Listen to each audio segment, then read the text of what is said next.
আপনি দেখছেন news now, আমরা জানি কোনটা খবর। শুক্রবার গভীর রাতে 208 নম্বর জাতীয় সড়কের কমলপুর থানাধীন দুর্গা চৌমোহনী নাকা পয়েন্টে 2.5 কোটি টাকার ইয়াবা ট্যাবলেট সহ একটি গাড়ি এবং 3 জন পাচারকারীকে আটক করা হয়। এই 3 পাচারকারী হচ্ছেন লিটন মিয়া, সামিনুল ইসলাম এবং জাহির হোসেন।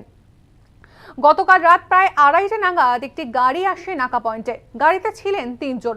নাকায় কর্তব্যরত পুলিশ গাড়ি সহ 3 জনকে আটক করে থানায় খবর দেয়। খবর পেয়ে ঘটনাস্থলে ছুটে আসেন এসডিপিও সমুদ্র দেববর্মা এবং ওসি সঞ্জয় লস্কর এবং এক্সিকিউটিভ ম্যাজিস্ট্রেট তথা ডিসিএম অমৃত চাকমা।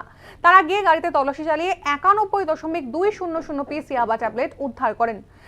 তার সঙ্গে লিটন মিয়া, সামিনুল ইসলাম এবং জাহির হোসেন নামে 3 জনকেও আটক করে থানায় নিয়ে আসা হয়। আটক করা ইয়াবা ট্যাবলেটের মূল্য প্রায় 2.5 কোটি টাকা হবে।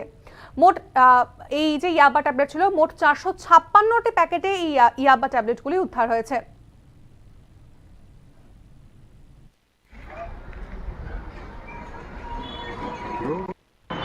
ধলাই জেলা পুলিশ আবারও তার নেশামুক্ত ত্রিপুরার লক্ষ্যে সাফল্য পায়।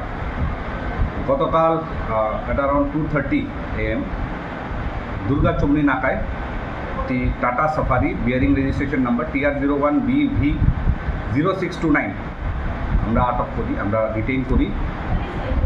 সেই গাড়ির থেকে টোটাল 91,200 in 456 প্যাকেটস আমরা ইয়াবা ট্যাবলেট রিকভার করি in the presence of executive magistrate.